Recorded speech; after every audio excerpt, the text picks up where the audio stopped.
Dear friends, welcome to watch my video once again. તો આજે આપણે જેન્ડર એટલે કે જાતિ, પુલ્લિંગ અને સ્ત્રીલિંગ. તો અગાઉ મેં તમને જે વર્ડ સમજાવ્યા હતા એ ઉપરાંત બીજા ન્યૂ વર્ડ આજે હું તમને સમજાવીશ.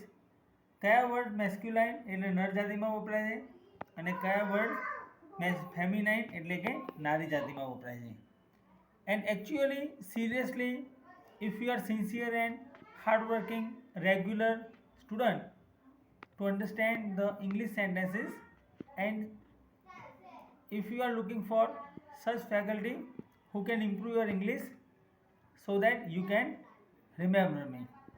જો તમે સાચી રીતે શબ્દો શીખવા માગતા હોય અને તમે અંગ્રેજી બોલવા માગતા હો તો તમે અહીંયા સાચી જગ્યાએ છો. તમે મને યાદ કરી શકો છો. તો તમે મારી ચેનલ સબસ્ક્રાઈબ નથી કરી તો અત્યારે હાલ સબસ્ક્રાઈબ કરો અને નેક્સ્ટ વિડીયો માટે વેઇટ કરતા રહો. તો આજે આપણે ફર્સ્ટ વર્ડ છે પોએટ. પોએટ એટલે કવિ, સામે થાય છે પોએટેસ એટલે કવિત્રી. સેકન્ડ ટાઈગર એટલે વાઘ, ટાઈગ્રેસ એટલે વાઘન. તો ટાઈગ્રેસ એ નારી જાતિ છે અને ટાઈગર એ નર જાતિ છે. લાયન એટલે સિંહ, સામે થશે લાઇનેસ એટલે સિંહણ. હન્ટર એટલે શિકારી, હન્ટ્રેસ એટલે શિકારન. કિંગ એટલે રાજા, ત્યારબાદ ક્વીન એટલે રાણી. નેફ્યુ એટલે ભત્રીજો, ભાણિયો. તો આપણે ભત્રીજા અને ભાણિયા માટે નેફ્યુ શબ્દ વપરાય છે અને એનું નારી જાતિમાં નીસ એટલે ભત્રીજી ભાની થશે.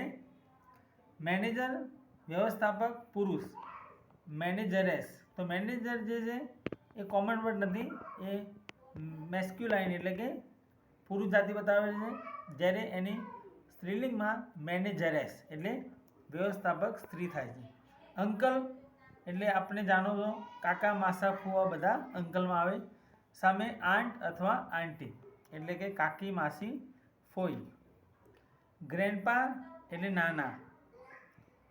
મમ્મીના પપ્પા એટલે ગ્રેન્ડપા અને સામે થશે ગ્રેન્ડમા એટલે નાની, મમ્મીના mummy.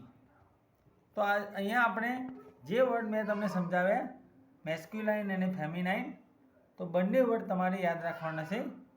And if you want to speak English very quickly, you will have to remember these words and their meanings. So see you in the next video.